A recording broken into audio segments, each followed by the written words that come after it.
Cette émission est présentée par Probaclac. Mesdames et messieurs, bienvenue à l'émission. Une émission qui a pour but de vous informer sur le bénévolat d'une toute autre façon. Pour ce faire, j'ai deux invités avec moi et nous échangeons sur une thématique. Cette semaine, la vitrine des causes dans les médias. Préparez-vous à être informés, à réfléchir pour éveiller le cœur de Bénélove qui sommeille en vous. Car du cœur à l'action, je Bénélove.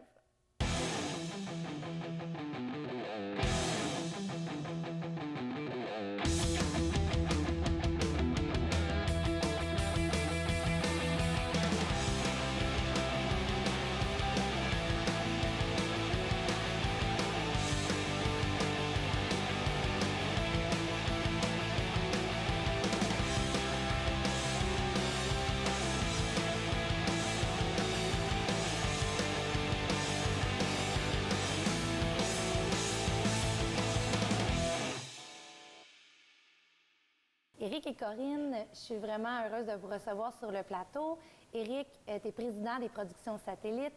Corinne, auteure, journaliste, éditrice, plusieurs beaux titres. Et on parle aujourd'hui des causes, la vitrine des causes dans les médias. Tout d'abord, Éric, tu es un producteur chevronné de la vidéo. Tu as souvent travaillé avec des gens, différents organismes. Mais je veux savoir ce que tu fais exactement, la mission de production Satellite. Quand j'ai parti l'entreprise, c'était pour mettre en valeur les entreprises locales. Je trouvais que, au niveau médiatique, on parle beaucoup de Montréal. Les Basses-Laurentides, même Laval, on est tellement proche de Montréal qu'on se fait diluer, on se fait oublier.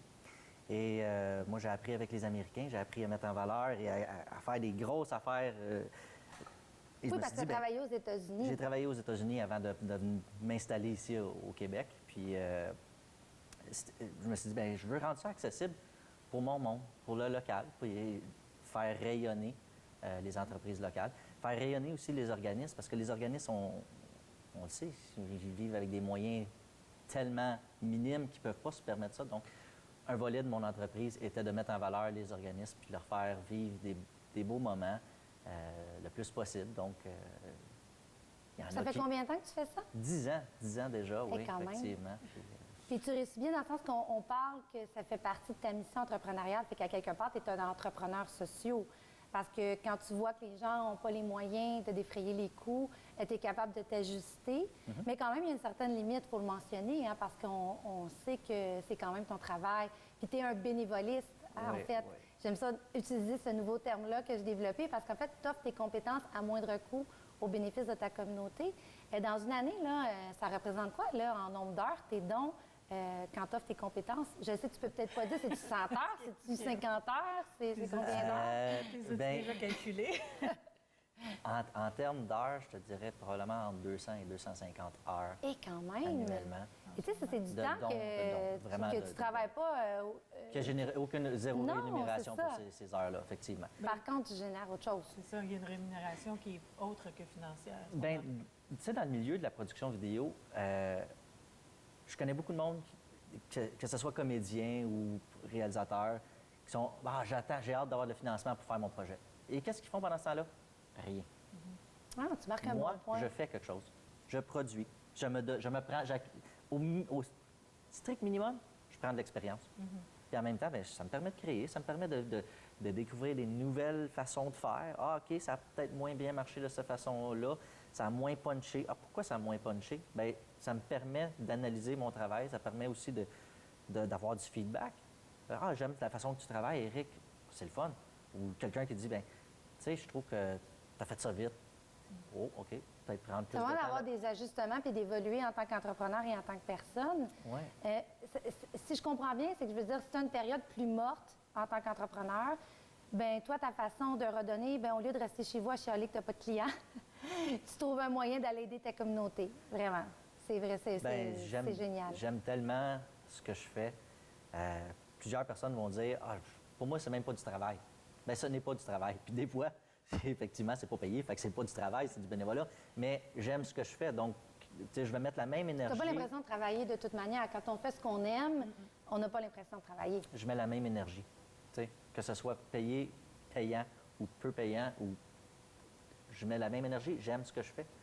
Puis, Ce qui est particulier dans ton cas, je trouve, Éric, c'est que ça fait 30 ans que tu fais du bénévolat, tu dis que tu es bénévoliste, mais au-delà du fait que tu offres tes compétences dans la communauté, tu es impliqué aussi sur des conseils d'administration. Qu'est-ce qui t'a amené à faire le choix de dire, bien, je vais donner en tant qu'entrepreneur, mais je vais aussi redonner dans ma vie personnelle? J'aimerais ça que tu me parles de ce volet-là. je me considère une personne privilégiée. J'ai eu une enfance privilégiée. J'ai eu des parents et c'est de là que ça commence. Tes parents faisaient du bénévolat? Oui. Ma mère, ça va faire sa 40e année qu'elle s'occupe des messes du dimanche à l'église Saint-Agapit. Wow! Mon père était coach soccer, baseball, hockey. C'est parce que vous pratiquiez du sport, c'est pour ça? Je pratiquais tous ces sports-là, puis OK. il a coaché. Donc, c'est l'exemple de mes parents. Ils m'ont montré que de donner, de redonner à la communauté. Puis aussi, j'ai appris très jeune que ça fait du bien de redonner. Tu sais, on donne, mais on reçoit aussi. On reçoit de l'amour, on reçoit juste un merci. Des fois, ça fait juste du bien de se faire dire merci. Est-ce que tu dirais que tu as reçu autant que tu as donné? Puis souvent, est-ce que tu es capable de dire ça? Pratiquement, ça s'équivaut, mais on ne reçoit pas des personnes qui nous ont donné, là. C'est ça. Indirectement, moi, je... Corinne a dit non. Non. On reçoit autrement. On reçoit autrement. Autrement. C'est absolument. Il y a tellement. C'est pas calculable. Parce que Oui, parce que ce qui est intéressant dans ton cas, c'est que c'est prouvé, en fait, que les jeunes qui sont stimulés à faire du bénévolat ont beaucoup plus de chances de répéter à l'âge adulte. Je ne sais pas, toi, Corinne, si tu en as fait plus jeune. Je sais que moi, j'en ai fait plus jeune. Puis c'est arrivé très tôt. Fait que c'est sûr que j'ai eu envie de répéter l'expérience. Puis Corinne, on a quand même un chemin parcouru assez particulier ensemble. Oui. Je suis tellement contente de ça sur le plateau parce qu'il y a beaucoup de personnes qui ne le savent pas, puis il y a plein d'autres qui vont le découvrir. On s'est connus au Centre de bénévolat de Laval. Eh oui. C'était dans tes premiers emplois, si je ne me trompe pas, quand même, à titre d'organisme peut-être. Je pense que tu avais comme fait 2, 3 autres... Oui, j'avais fait du bénévolat avant. Oui, c'est ça. Oui, c'était en 2006. Oui, c'est ça. Déjà, ça va Oui. faire 10 ans cette année qu'on s'est Oui, rencontrés. en 2006, Mais pour dire pourquoi je parle de ça, c'est parce que tu es une philanthrope dans l'âme. Pour toi aussi, qui est entrepreneur, éditrice du magazine vitalitérégionale.com, tu en fais une mission de vie. Oui. En fait, quand les journaux ont commencé à changer de visage, quand les indépendants commençaient à fermer, quand il y a eu beaucoup de changements, moi, j'étais journaliste régionale. Donc là, j'ai décidé, moi, de partir un journal régional qui parlait de la région des Basses-Laurentides et des environs. Parce que je trouvais que de moins en moins, on le faisait de moins en moins et que les gens ne trouvaient pas nécessairement cette information-là facilement. Donc, en allant sur le web, rejoindre les gens directement dans leur Facebook ou sur Twitter ou peu importe le réseau social, on pouvait les rejoindre. Et c'était important pour moi. Moi, j'ai commencé en voulant faire de la culture pour les mêmes raisons que toi, faire la promotion des artistes émergents, parce qu'il y a tellement d'artistes émergents dans les régions qu'on ne voit pas, qu'on n'entend pas, parce que c'est toujours les mêmes qu'on voit à la télé, qu'on entend à la radio. C'est parce que ces artistes-là, d'après ton expérience professionnelle, ont plus de moyens financiers ou sont mieux entourés? C'est pour ça qu'on entend plus parler? Pourquoi qu'on n'entend pas parler des gens en région? Il y a plusieurs facteurs, je pense, qui rentrent en ligne de compte. Je pense que ça dépend de ton entourage. Ça dépend aussi des contacts que tu as. Des fois, c'est pas juste une question de talent, parce que du talent, il y en a beaucoup. Des fois, c'est une question de savoir comment se mettre en marché. Puis ça, souvent, les artistes, ils n'ont pas développé nécessairement ce côté-là où ils n'ont pas envie de le faire, ils ont envie de créer, ils n'ont pas envie de se vendre. Oui, c'est vrai. Eux autres, leur travail, leur passion, c'est de créer, mais pas nécessairement d'être obligé d'aller dire aux gens, consommez ma musique ou... Remplir des subventions ou faire toute la paperasse ou faire tout le marketing visuel ou toutes ces choses-là. Des fois, c'est pas évident là, à faire. Donc, je pense qu'ils ont une place qui n'est pas évidente à prendre à ce niveau-là. Moi, j'avais envie de les faire connaître, mais de fil en aiguille, en parlant avec des gens aussi, en rencontrant les gens sur le milieu, bien, on a élargi la mission du magazine Vitalité régionale. On a ajouté en fait le volet société, qui est toute la communauté, les organismes communautaires, le volet affaires, donc l'économie, les entreprises. Donc là, je me retrouve avec une mission de faire la promotion autant des entrepreneurs, et évidemment, j'ai toujours une faiblesse pour les jeunes entrepreneurs, tout ce qui est émergent. Je trouve ça important d'en parler parce que c'est eux qui vont être là demain. Fait que toi, le créneau, achetons localement, donnons localement, ça fait partie intégrante de ton magazine, là. Fait que pour toi, c'est important d'être une éditrice, d'être une auteure. Parce que tu es aussi une auteure, tu as écrit des mémoires, tu écris bien, parce qu'en plus d'être éditrice, tu écris, tu fais du contenu web. Oui. C'est vraiment génial. Toi, tu veux propager tes bonnes nouvelles. Là. Quand on te suit sur ta page, on peut apprendre plein de choses. Là, Bien, en fait, je me suis rendu compte, en rencontrant surtout des entrepreneurs, étrangement, ils avaient envie, eux, d'entendre des bonnes nouvelles. OK. Parce qu'eux, ils n'ont pas nécessairement beaucoup de temps dans une journée, hein, vous le savez. Vous êtes entrepreneur. Et quand ils ont envie d'aller chercher de l'information, c'est pas des affaires super négatives ou des drames ou des choses comme ça. Ils ont envie d'entendre des belles nouvelles, des belles choses. Donc, j'ai dit, voilà un créneau intéressant. Faisons des bonnes nouvelles. Fait que non seulement on va faire la promotion de la région, mais en plus, on va rendre les gens heureux. oui, c'est important parce qu'on vit dans... Ça l'inspire aussi. Oui, c'est Oui. inspirant. Une bonne histoire te fait sentir bien, ça t'apporte, Tout à ça fait. t'inspire. Donc, du négatif, ça te replie sur toi. puis Je conclurai en fait en disant, pour le premier bloc, que vous inspirez le bonheur. Puis le fait d'avoir des médias qui en parlent, des choses positives, ça aide aux gens à être positifs eux-mêmes. On a besoin de ces modèles-là. On n'a pas juste besoin des modèles négatifs, puis savoir ce qui s'est pas passé de bien dans notre communauté, mais il faut savoir ce qui se passe de bon et de beau. Donc, merci. Ça conclut le premier bloc.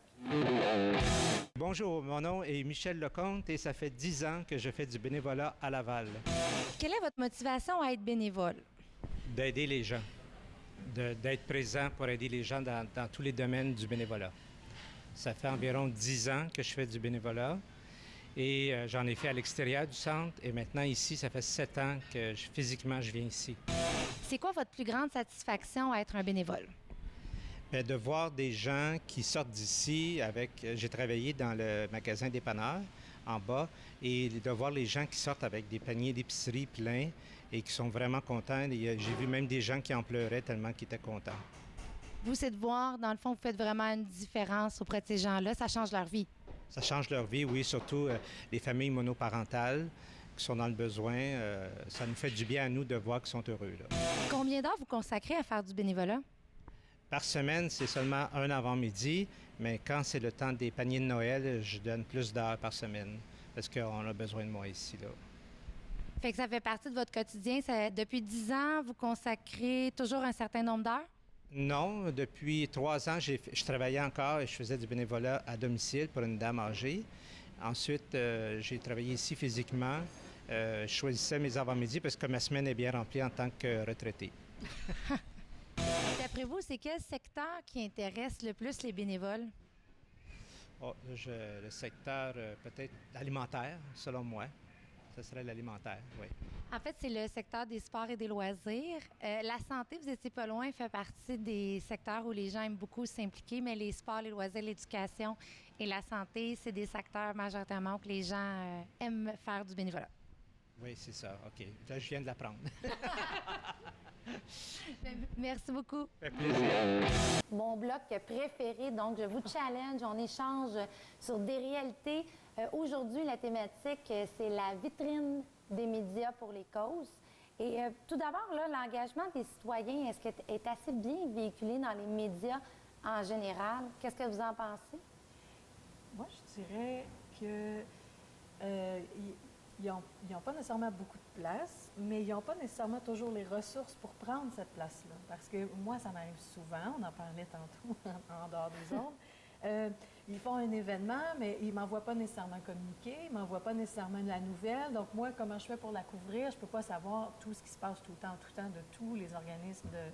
Donc c'est un peu aussi à eux à se faire voir, à se faire entendre, ce qui n'est pas nécessairement toujours le cas. Donc c'est pas juste la place qu'ils peuvent avoir, c'est aussi la place qu'ils prennent ou qu'ils prennent plus ou moins. Oui, ou ils ne savent pas comment la prendre. Oui, tout à fait. Ils n'ont pas la ressource pour... Il y aurait comme une éducation à faire à ce niveau-là au sein des citoyens et des organismes pour leur dire, bien, vous pouvez appeler à tel endroit. En fait, peut-être pas les gens ne savent pas qu'il faut parler à un rédacteur en chef, par exemple. C'est ça, mais je te dis que c'est encore plus facile aujourd'hui avec le web. Parce qu'il y a plus de gens comme moi qui font de la nouvelle sur le web. Donc, c'est encore plus, tu sais, c'est un visage beaucoup plus direct et humain que toute une machine en arrière d'un journal papier, par exemple, où là, ça devient peut-être plus compliqué de rejoindre la bonne personne. Mais souvent, dans des équipes réduites, la bonne personne, on n'est pas 20, là. On est vraiment... Oui, vous êtes quelques-uns. Mais dans le fond, d'être curieux, puis d'aller sur les réseaux sociaux, puis de trouver des gens comme toi, Corinne, il y en a dans toutes les régions. Donc, c'est vraiment d'être curieux. Ça serait peut-être une des choses pour permettre aux gens de se faire voir. Parce qu'il y a de la place, surtout sur le web. On a de l'espace pour parler des organismes. L'accessibilité est là. est là.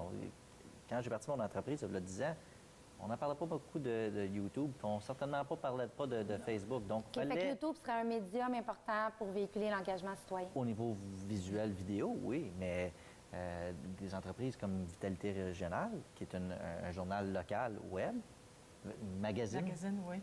que je devrais utiliser comme terme, mais ça nous permet de canaliser l'information localement et de dire, je peux trouver cette information-là. Il y a 10 ans, on n'avait pas cette possibilité-là.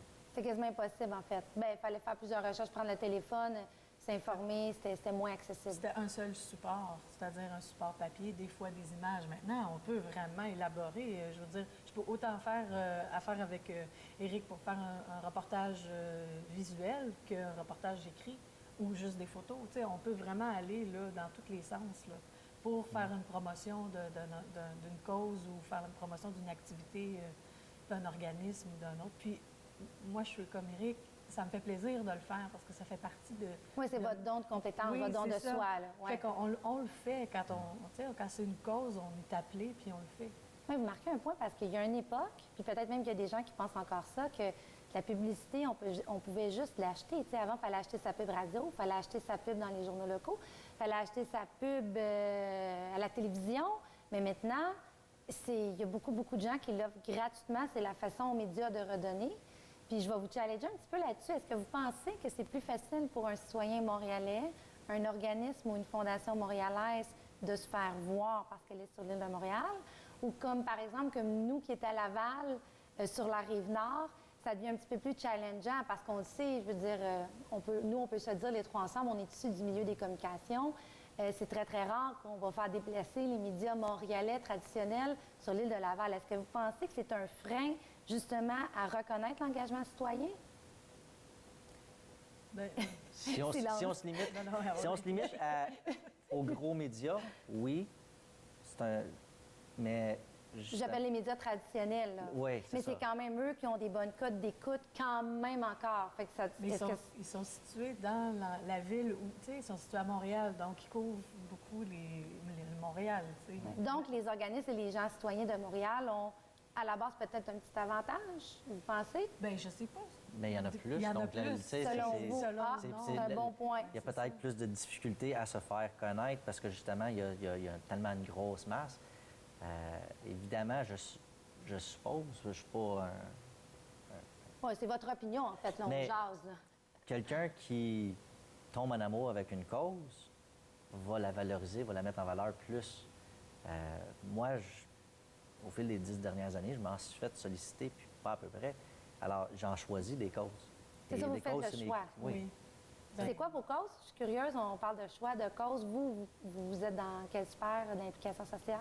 Ben moi, j'ai plusieurs causes que j'engage, que je m'engage dedans. Le plus gros pour moi, ça s'appelle toucher le sommet. C'est pour la persévérance scolaire. Je trouve que nos jeunes, notre futur, c'est important qu'il y ait une bonne éducation. Et c'est mon plus gros de l'année. C'est ton plus gros don annuel d'implication au niveau vidéo, c'est Persévérons ensemble. Oui. Mais en même temps, c'est aussi pour moi une création, le fun. J'ai un produit que je vais présenter au cinéma Saint-Eustache.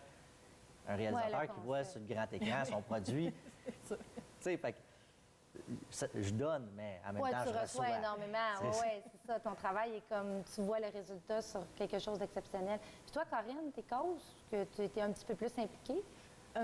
J'ai pas déterminé une cause en particulier. Je suis plus C'est des coups de cœur? c'est plus des coups de cœur. Puis évidemment, tout ce qui est émergent, je l'ai dit tantôt, mais tout ce qui est émergent, c'est quelque chose qui va me tenir à cœur. Fait que ça soit des artistes, mais aussi au niveau des organismes communautaires. C'est sûr, j'ai beaucoup travaillé avec les organismes communautaires, donc je sais qu'ils ont souvent besoin d'un petit coup de pouce. Fait que ça va arriver là, surtout des causes sociales là, qu'on entend, que ce soit pour aider les gens qui ont faim ou aider les gens qui ont telle problématique ou telle autre. Donc ça, c'est sûr que ça vient me chercher.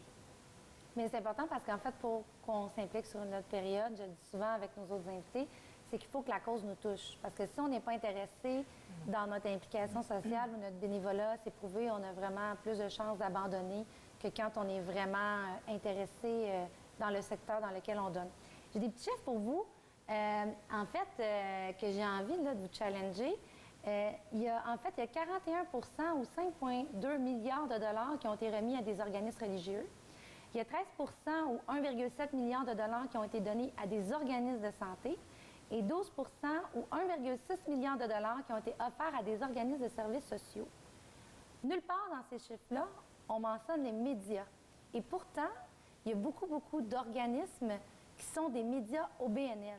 Vous pensez pourquoi de ça? C'est-tu parce qu'on ne sait pas qu'il y a des médias, que c'est des organismes à but non lucratif et que les gens pensent qu'on fait de l'argent quand on fait de la télé, qu'on fait de l'argent quand on a un magazine? Ça passe, ces chiffres-là. Vous en pensez quoi? Moi, je suis comme un peu tombée en bas de ma chaise quand j'ai vu ça. Nulle part, on parle des médias sociaux ou des médias en général par rapport à ça. Tu es plus experte dans les médias. Ben oui. Oui, c'est sûr que tu es plus sur le web, mais c'est vrai qu'il y en a beaucoup, là, c'est des organisations à but non lucratif. Il faut dire qu'on est habitué d'avoir une information qui est gratuite. OK? C'est rare maintenant qu'on va payer pour avoir une information, même dans les grands médias nationaux. On payait avant un peu, mais aujourd'hui, tu sais, il y a certains encore médias qui vont faire payer, mais pas cher, vraiment pas cher. Et puis sur Internet, oublie ça, on ne paye pas, là. Tout est gratuit. Donc, c'est comme si, je sais pas, c'est magique, ça vit de lui-même et on a accès, c'est comme un droit d'avoir accès. On n'a comme plus à payer. Comme avant, il fallait vraiment lire le Journal de Montréal ou la presse pour dire, OK, les nouvelles du jour. C'est vrai, maintenant, on prend le téléphone, on a toutes les nouvelles. Oui, et c'est gratuit. À part, c'est sûr qu'il faut avoir une connexion Internet, mais au-delà de ça, c'est plutôt accessible et gratuit. Donc, je pense qu'il y a ça aussi qui fait que c'est comme normal. Puis on ne voit pas que le média lui-même doit vivre. Je ne suis pas la seule à faire un média de ce type-là où on est à équipe réduite, puis on n'a pas nécessairement des Vous n'êtes pas payé en tout temps, en fait. Non, là. Il y a une partie qui est, oui, payée, mais il y a une partie qui est donnée, puis ça, on ne le comptabilise pas, en fait. Bien, je pense que c'est là. Il n'est pas comptabilisé. Mais non, c'est clair. Mais en même temps, le monde veut avoir tout gratuit et ne réalise pas qu'il y a des coûts de production. Non. Ah, c'est vrai. C'est qu'il y a un coût pour donner l'information au public. Oui. C'est ça peut-être qui n'est pas compris, c'est que c'est beau d'avoir la nouvelle, on va prendre une bonne nouvelle, exemple que tel organisme a reçu un don de 100 000 $, mais il y a quand même des humains qui prennent de leur temps, de leur essence. C'est ça que tu veux dire, dans le fond, c'est les frais indirects. Oui. Puis moi, Éric, on le fait parce qu'on a envie de le faire, parce que c'est un choix qu'on a fait aussi de s'investir dans notre communauté puis dans notre région. Mais ça n'empêche pas qu'on a des coûts, on le choisit. Mais effectivement, on ne parle pas vraiment des médias comme étant quelque chose qui n'ont pas de financement ou je ne sais pas quoi, parce que tout le monde pense peut-être la publicité ou même la télévision ici. Oui, c'est un OBNL. C'est ça, ils font de l'argent avec la publicité. Oui. Pas sûr que c'est juste ça, là. Oui, bien, comme ici, comme un OBNL, ils ont le droit d'avoir des partenariats, par exemple, mais ils n'ont pas le droit de vendre de publicité à l'État pur. C'est ça qui différencie un petit peu les médias. Fait que des fois, les gens peuvent penser même dans des magazines, parce que j'en connais des magazines où que les gens ont accès gratuit. Quand on va au métro, il y a toujours des stations où on a des magazines gratuits. C'est parce que volontairement, ces gens-là ont quand même décidé de le donner pour donner l'information. Mais pour vivre, oui, ils ont besoin de vendre la publicité. On devient créatif, disons. Oui, on va chercher ça autrement. Mais il manque de valorisation, vraiment, au niveau de... C'est pas parce qu'une émission, une télévision communautaire, puis je veux pas utiliser le mot communautaire c'est de mauvaise manière, citoyenne, on peut faire quelque chose de bon. Puis il y a quelque chose de bon qui va être fait. Et le monde, on dirait, c'est pas nos gros médias. Non, puis je conclurai avec ça parce que c'est un beau mot de la fin. C'est important de consommer notre télévision, nos magazines locaux, parce que c'est là qu'on parle de nous et de notre réalité.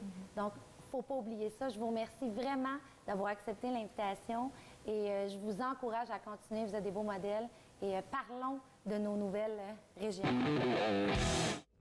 Le défi allaitement est un événement familial qui a rassemblé le 1er octobre dernier quelques 250 participants au pavillon Bois-Papineau.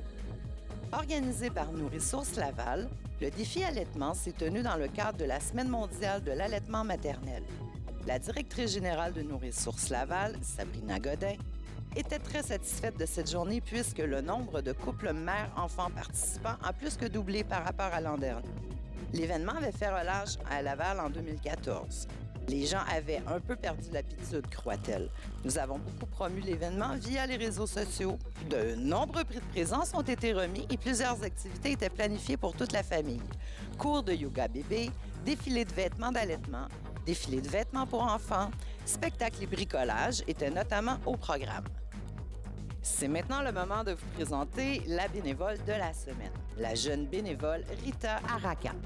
Elle est récipiendaire du prix Hommage Bénévolat Québec. Cette dernière s'implique dans plusieurs événements et causes.